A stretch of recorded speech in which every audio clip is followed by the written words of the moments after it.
I think the Iranians have understood the calculus, or at least the limits of what Israel can do and what the United States can do. And of course, with time and with increased stalling by the Iranians, these gaps will continue to be exposed. They will be able to understand the daylight between the US and Israel when it comes to certain things, and they'll try to exploit it. Iranians have identified these issues and these gaps and have exploited them extensively over the past 2-3 weeks after the MOU was signed. Today, I'm joined by Ahmad Sharawi, Senior Research Analyst at the Foundation for Defense of Democracies, where he focuses on Hezbollah, Syria, Lebanon, Iraq, and Iran's influence across the Middle East. Over the past several months, while the world has watched missiles, airstrikes, and ceasefires, Ahmad has been asking a different question. Has Iran actually been defeated, or is it actually preparing for what's next? Iran has suffered major setbacks. Hezbollah has been weakened. Syria is changing, but is Israel actually safer today? Is Hezbollah really finished? And what mistakes could the United States and Israel make that end up strengthening Iran? We're going beyond the headlines to answer those questions. Ahmad, thank you so much for joining me. Thank you for having me. What is your current assessment of the war with Iran? Some people say that we did a lot of military damage, but the war is not over. What is your assessment? Absolutely. I mean, in terms of military degradation, I think both the United States and Israel have significantly degraded Iran's military capabilities, or at least its war-making capabilities. There's been a serious damage to its ballistic missile program. And of course, I mean, Iran has used hundreds, if not thousands, of its ballistic missiles targeting Israel, but also targeting its neighboring Arab Gulf states. Now, they still have the capability, and I think the capability is, I mean, they still maintain launchers, they still maintain the program itself, and it seems like that program is not discussed in the negotiations between the United States and Iran. So I think that's a major point that needs to be addressed. But what I focus on, and I think something that is unaddressed, are the proxies and the future of these proxies. Regardless if this deal if there is a final deal, or if this deal is implemented, or if this MOU materializes into something more concrete and more comprehensive, is that until now, all of Iran's proxies, be it in Iraq, Lebanon, Yemen, even in the Gaza Strip and the West Bank, they still exist. Iran still has that ambition to arm them, to fund them, all in the goal of pressuring Israel, all in the goal of creating that ring of fire around Israel. And I think that's an important element that needs to be addressed. But these proxies will only be weakened if Iran itself collapses, or if the Islamic Republic collapses. And so as long as we are still negotiating with them, so as long as we are providing them with sanctions relief, then the threat of these proxies will remain. The threat that they pose to their own societies, but to Israel and to the broader region, will remain. And that needs to be addressed. That needs to be confronted. Would you say that the proxies, for example, Hezbollah, is more important to Iran than their own nuclear ambitions? How does it rank for them? I think the way Iran looks at it, it's a multifaceted priority list. And I think each element of this list serves a goal. Iran's strategy after the Iran-Iraq war was that we will not be using our forces in these wars. We will, especially against Israel, we are going to fund proxies. We are going to create many IRG formations, institutions in these countries that act on our behalf, act on our orders. And that's Hezbollah for them. And as a lot of the listeners are aware, Iran really pressured the United States on the Lebanon and Hezbollah provision in the memorandum of understanding. To the extent that we saw Iran acting against Israel, the first strike. That strike that when Israel struck in Beirut, Iran responded with a strike on Israel, and that was the first time where they responded to a strike on their proxies, but not to Iranian soil. So this shows you the extent of the relationship between Iran and Hezbollah.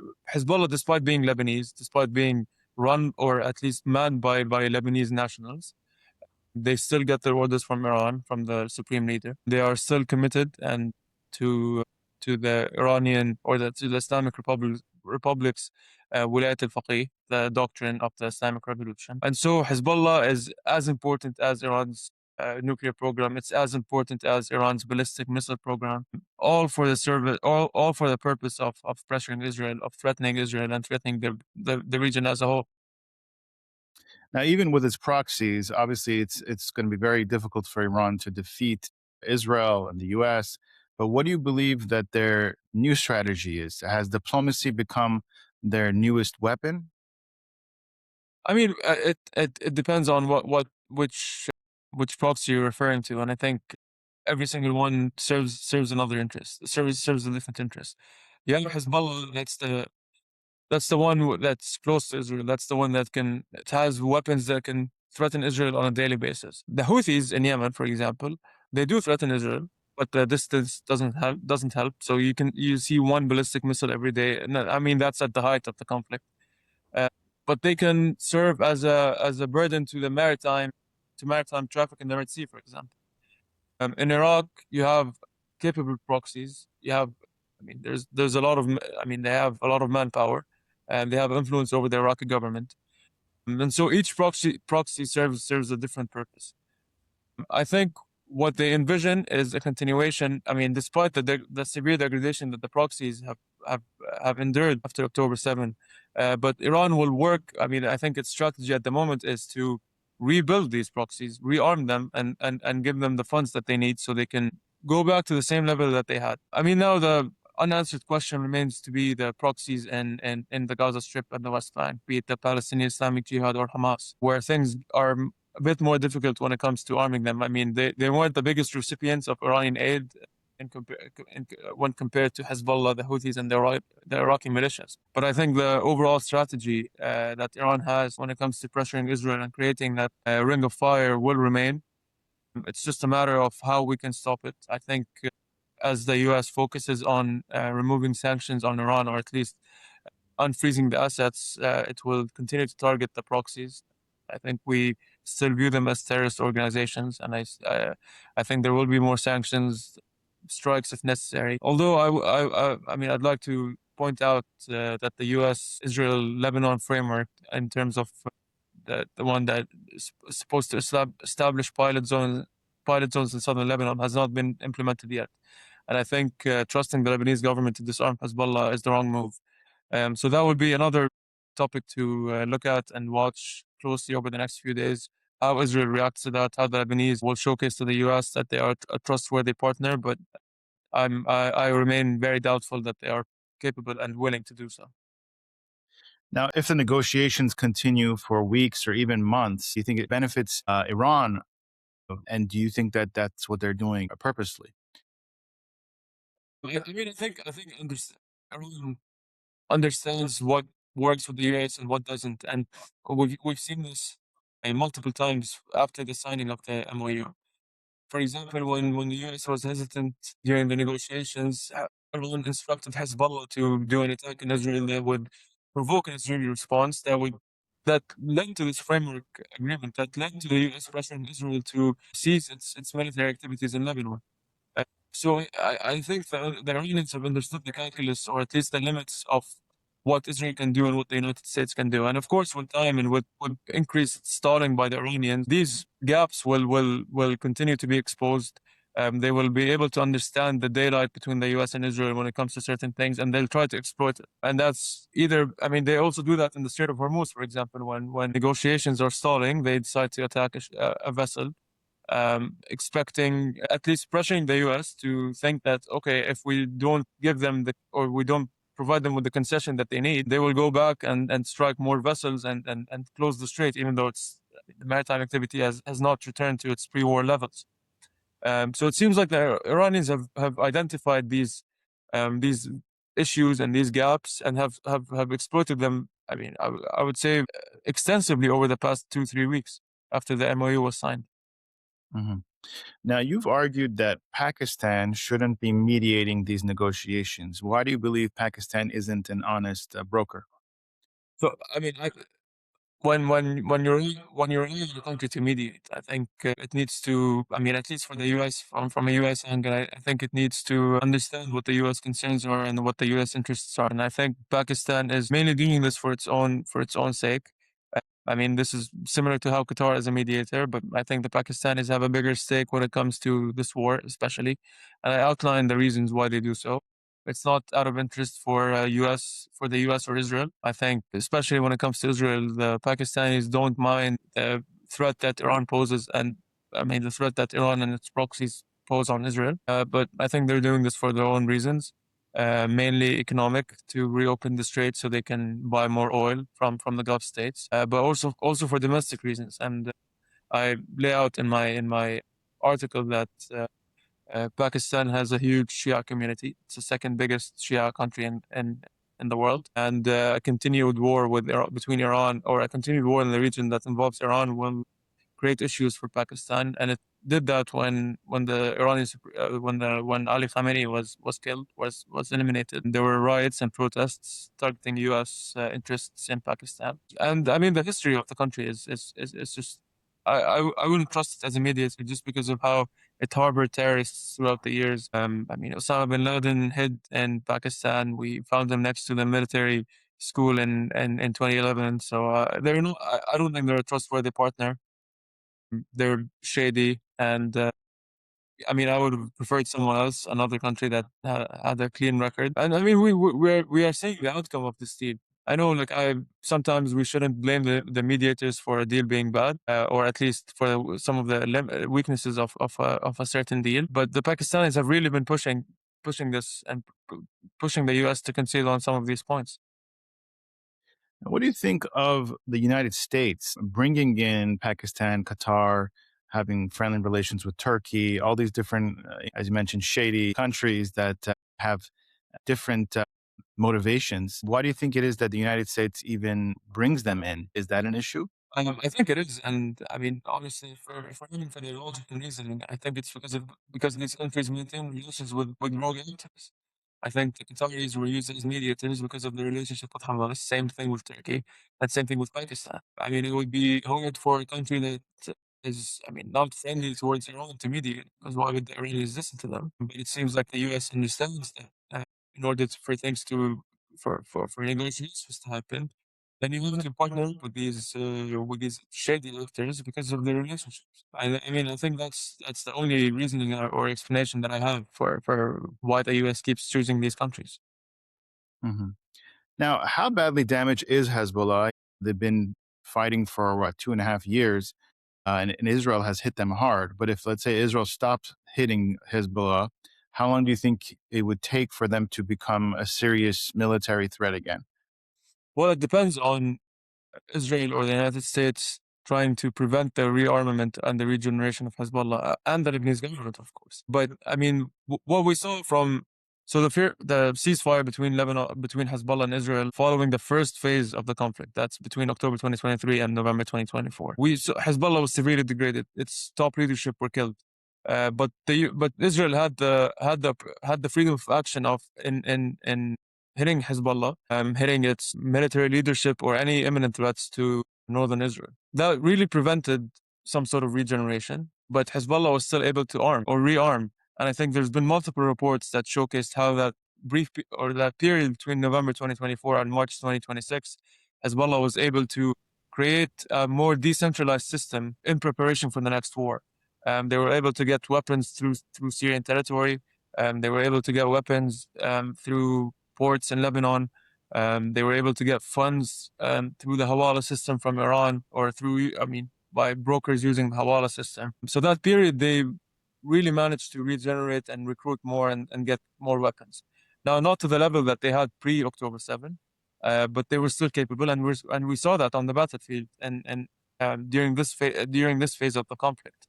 Now, the important step now is to prevent Hezbollah's rearmament and prevent Hezbollah's regeneration. How do you do that? You rely on Syria stopping or interdicting weapons going through its territory towards Hezbollah. You give Israel the right to strike any attempt in rearmament and regeneration. Again, something that they had after November 2024, but it seems like that freedom of action no longer exists in this new framework. So the most important elements at the moment are we need to start thinking about the day after. We need to start thinking about how we can prevent Hezbollah from regaining its power in Lebanon and getting more weapons and getting more weapon systems and technology and being able to recruit. And I think as long as we are not thinking about the day after, then we will be repeating the same scenario that we had before, in which Hezbollah manages to get more weapons, manages to recruit more, manages to get more money from Iran, and we're back to square one with a formidable proxy that is still willing to fight against Israel. Now, some people argue that this is the perfect time to finish off Hezbollah, but you've warned that if you do it the wrong way, that it could actually strengthen Hezbollah, right? Why? Maybe you can explain your reasoning behind that. Uh, I mean, my reasoning is to a specific context. I do think that there is an opportunity to finish off Hezbollah, and I think it needs to be done either by Israel continuing to military pressure the proxy group with the Lebanese government politically pressuring the Iran-backed group. But what I think is a mistake is using Syria to pressure Hezbollah and to weaken Hezbollah. And that's because I outlined this multiple times that Hezbollah will use that as a rally around the flag movement. Hezbollah will use the trauma of the Syrian occupation from 1976 to 2025 to 2005 to get more support from even the anti-Hezbollah communities in Lebanon, the Christians, the Druze, and the Sunni Muslims. Because again, during that 29 years, the Syrian government oppressed the Lebanese. They tortured the Lebanese, politically assassinated a lot of anti-Syrian Lebanese politicians. So there's a memory and a trauma that exists in Lebanon of any Syrian incursion, of any Syrian adventure in Lebanon. And I think what's important here is that Syria can play a positive role in Lebanon by preventing the rearmament of Hezbollah. But an incursion inside Lebanon will only strengthen Hezbollah, will expand its support base, in which it creates some sort of legitimacy for them to maintain their weapons. And it will ultimately weaken the Lebanese government and its monopoly on power. And again, as I said before, we're back to square one, where Hezbollah gains political prominence amongst the Lebanese or the whole, I mean, all of Lebanon, regardless of demographic. And I mean, I think that's a big issue because at the moment, Hezbollah's support base is mainly Lebanese Shias. It's actually hated by a lot of the other sects. But if Syria does go into that adventure into Lebanon, then we risk giving them more, at least popular legitimacy with the broader Lebanese population. Now, let's say Hezbollah disappeared tomorrow. Who would fill in that vacuum inside Lebanon? Could it be somebody worse?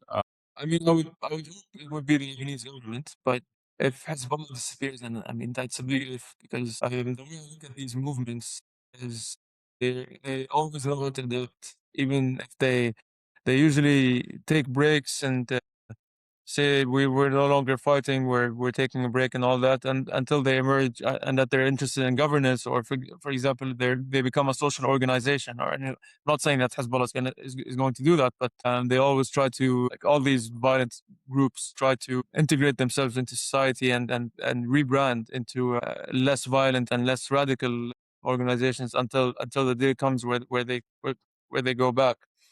So I don't think Hezbollah will disappear at the moment. I think they still maintain a large support base with the Lebanese Shias. I think even the social programs that the group provides to the Lebanese Shias really helps make the case for them with their broad support base. But I mean, for the Lebanese Shia community, there are two parties that exist. It's Hezbollah and Amal. Amal is also, I mean, they're allied of Hezbollah. They do have their they do have their differences. But for example, Amal's leader, Nabi Berri, has been Hezbollah's biggest backer in the Lebanese government. He serves as a speaker of the parliament. So I think if Hezbollah is to, I mean, if Hezbollah ceases to exist, or I think it would be replaced by another Shia organization, and that would probably be Amal. Now, do they like Israel? Do they are they open to peace between Lebanon and Israel? No, they're not. Probably not. I mean, they've actually fought with Hezbollah against Israel in the recent war. Israel has targeted them extensively numerous times.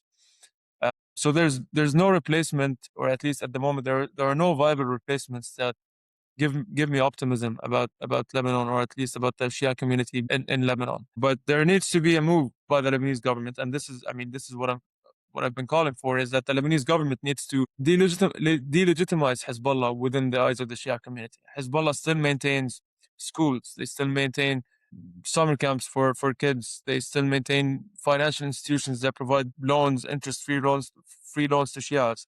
They're still handling the reconstruction and rebuilding of some of these villages, or at least some of the apartments. I mean, the financial compensation that they're providing to some of these people. So as long as they're not, as long, I mean, if they're allowed to do this, then they will maintain that support base. But the Lebanese government hasn't cracked down on any of these institutions, and that's why Hezbollah still maintains that support base.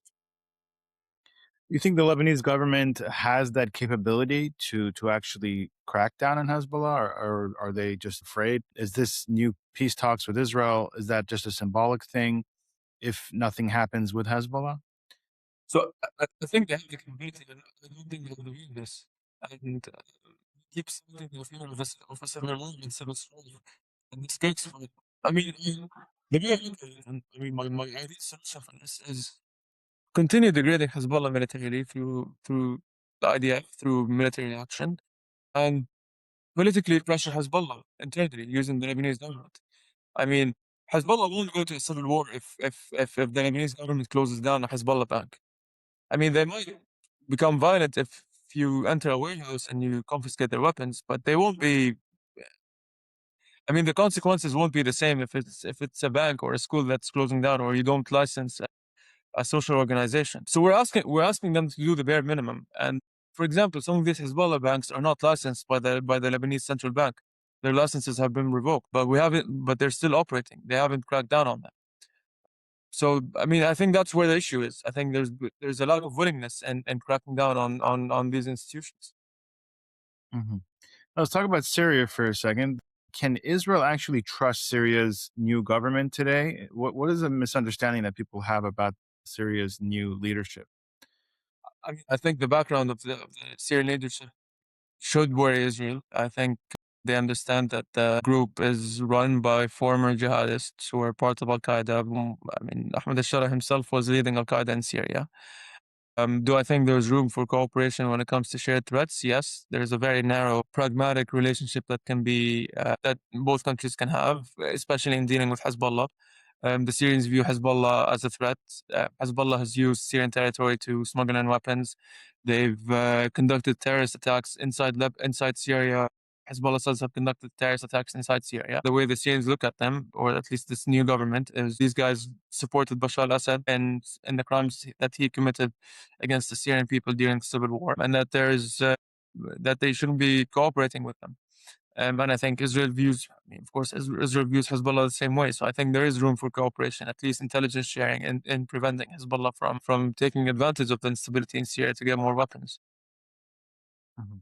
So even without formal peace, you believe that Israel and Syria could, become security partners against Hezbollah?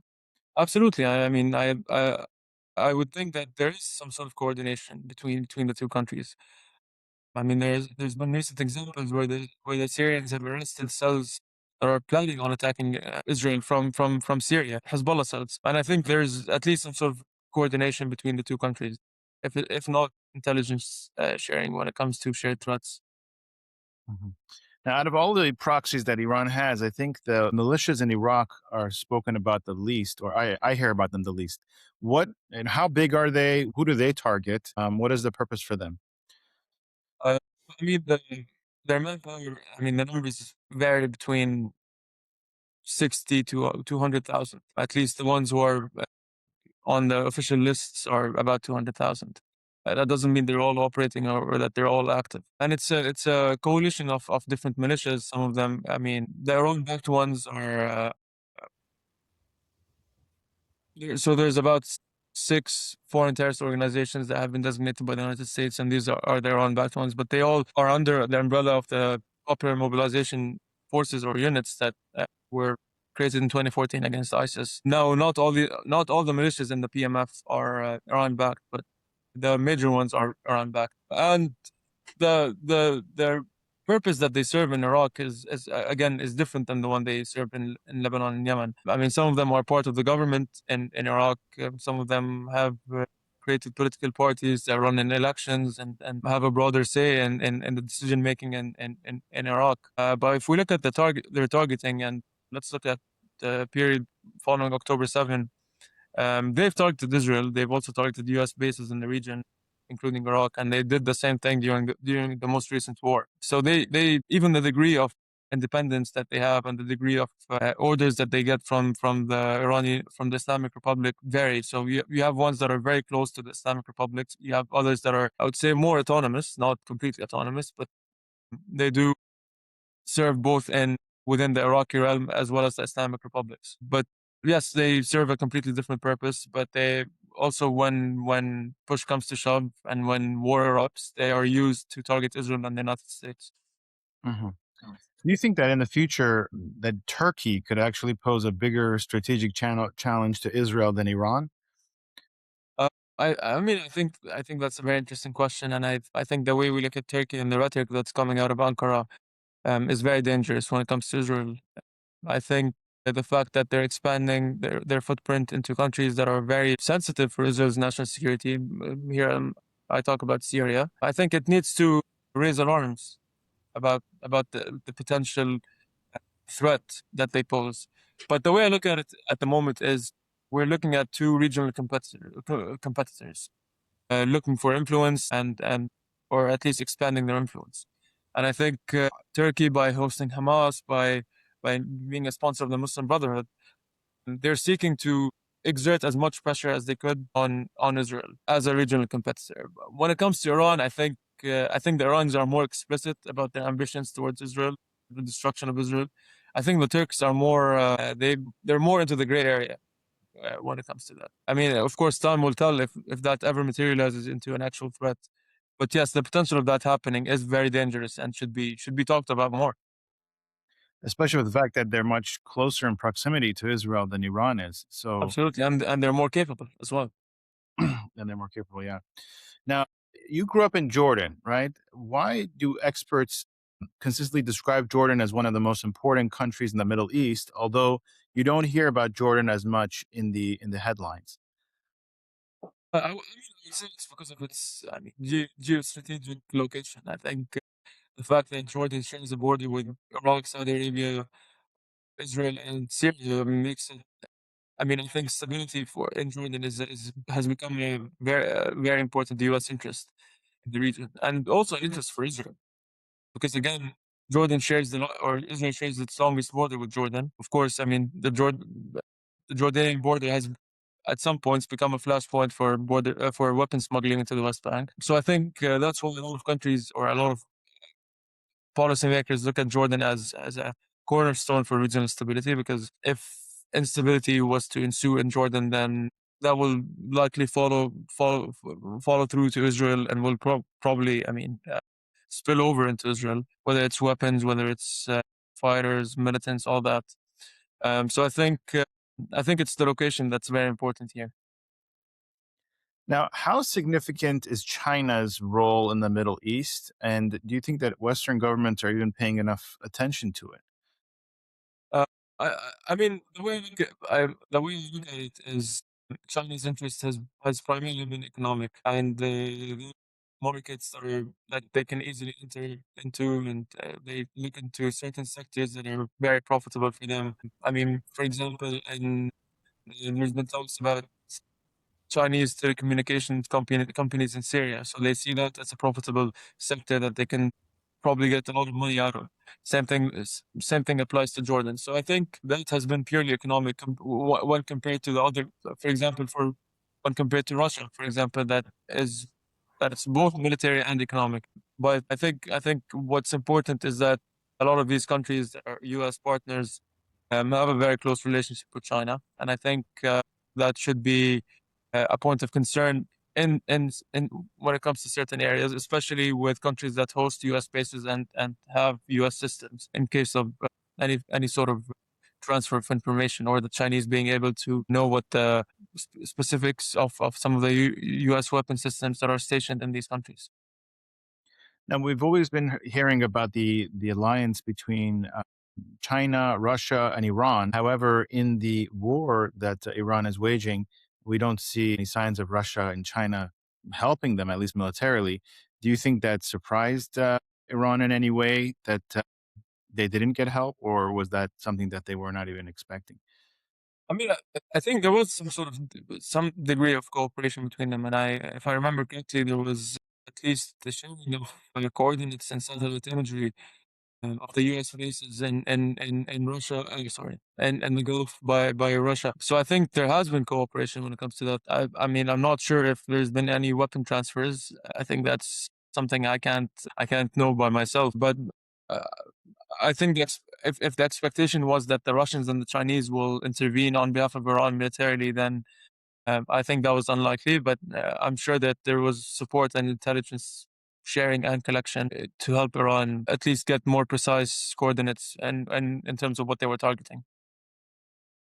Do you think that Israel is genuinely safer today than it was before October 7th? Do you think that October 7th changed the way that Israel is going to fight in their future wars?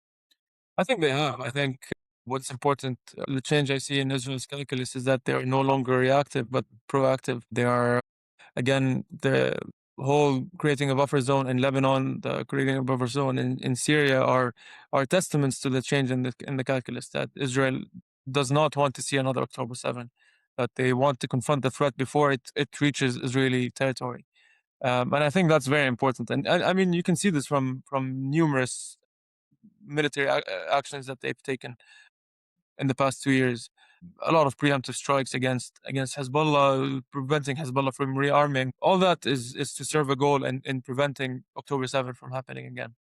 And I think that's an important lesson that they've learned. Mhm. I once spoke to an Israeli general a couple months ago, and he told me that the reason why they were surprised on October 7th was Mhm. most of their focus was on Iran, some of it was on Lebanon, and barely anything in Gaza. What would you say is the area where Israel needs to focus on going forward? If you were advising them, what would you say?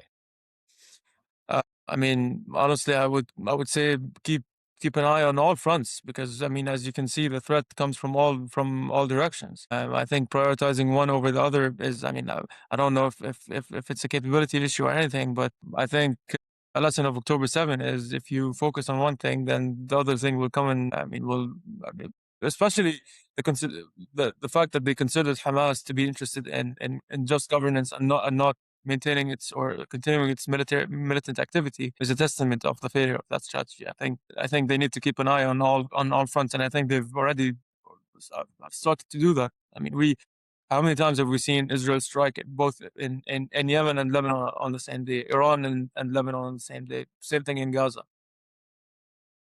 How would you compare Hamas's capability today to Hezbollah's capabilities today? I think Hezbollah has more capabilities than Hamas. I think Hamas has been severely degraded, and that's because, again, we're talking about a smaller territory. And I think, in terms of controlling the access points, Israel has demonstrated that it can do that easily in Gaza, or at least easier than Lebanon. But Lebanon is a full state, and or maybe at least Lebanon shares a border with Syria that Israel does not have its eyes on. When in Gaza, it does have its eyes on all entry points. Do you think that there is a good deal to be made with Iran, or any deal that's made with this regime is ultimately going to be, something that's going to be detrimental to us? I mean, I think at the end of the day, my, I mean, the ideal deal for me, and I don't think this is realistic, is if Iran gets rid of its Proxy nuclear and ballistic program, but that seems to be very far-fetched. I think what's important at the moment is not to give the Iranians more concessions and do not do the mistake of giving them what they want at the moment and returning back to conflict in the future in which they're stronger and more capable. Ahmad, thank you so much for your time, for your expertise. I learned so much in this interview, and look forward to having you back again. If there's any way people can find you and listen to and read what you write, how can they find you? I mean, you can read my articles at ftd.org, publish frequently about Syria, Hezbollah, broader Middle Eastern issues. That's usually where most things are published are posted. Okay, amazing. Thank All right. you. And hope Thank you to for speak having to me. you again soon. Thank you. All the best.